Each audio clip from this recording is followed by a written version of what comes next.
அஸ்ஸலாமு அலைக்கும் வரஹ்மத்துல்லாஹி வபரகாத்துஹு. ஒளி பொருந்திய மதீனத்துல் முனவ்வரா குபா பள்ளிவாசலிலிருந்து ஒரு இறைவசனம். அஊது பில்லாஹி மினஷ் ஷைத்தானிர் ரஜீம். பிஸ்மில்லாஹிர் ரஹ்மானிர் ரஹீம். மஸலு கலிமத்தின் தய்யிபத்தின் கஷஜரத்தின் தய்யிபத்தின் அஸ்லுஹா சாபித்துன் வஃபர்உஹா ஃபிஸ்ஸமா துஅதி உகுலஹா குல்ல ஹீனின் பிஇذن ரப்பிஹா وَيَضْرِبُ اللَّهُ الْأَمْثَالَ لِلنَّاسِ لَعَلَّهُمْ يَتَفَكَّرُونَ.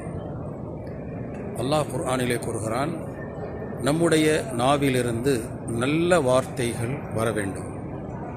நல்ல வார்த்தைகளில் மிக தூய்மையான வார்த்தை லா இலாஹ இல்லல்லாஹ் என்ற வார்த்தையாகும்.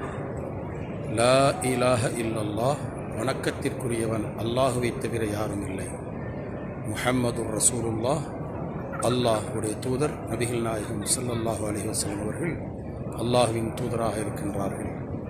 இந்த லா இலாஹ இல்லல்லாஹ் என்ற வார்த்தை இந்த வசனத்தின் கருத்தாகும். அத்தோடு சில முஹத்திஸீன்கள் நாம் பேசக்கூடிய வார்த்தை சுத்தமானதாக பிறர் மகிழும் பிறரை மகிழ்விக்கும் வார்த்தையாக இருக்க வேண்டும். நல்ல வார்த்தைகள் பேசுவதென்பது கஷஜரத்தின் தய்யிபா, நல்ல மரத்திற்கொப்பாகும். அந்த நல்ல மரம் என்பது பேரித்த மரத்தை குறிப்பிடுகின்றார்கள். அஸ்லுஹா சாபித்துன் வஃபர்உஹா ஃபிஸ்ஸமா, பேரித்த மரம் அது பூமியில் நன்கு வேரூன்றி இருக்கிறது.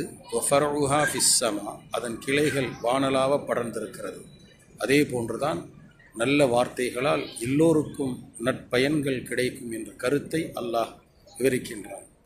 அடுத்த வசனத்தில் வமஸலு கலிமத்தின் ஹபீஸத்தின் கஷஜரத்தின் ஹபீஸத்தின் உஜ்துஸத் மின் ஃபௌகில் அர்தி மா லஹா மின் கரார். கெட்ட வார்த்தைகள் என்பது ஒரு பிடிமானம் இல்லாத ஒரு மரத்தை போன்றாகும். அது பூமியில் சரியாக வேரூன்றி இருக்காது. அதன் மூலமாக எவ்வித பயனும் இல்லை என்பதை அல்லாஹ் குறிப்பிட்டு காட்டுகின்றான். ஆகவே நல்ல வார்த்தைகளை நாம் அதிகம் உச்சரிக்க வேண்டும்.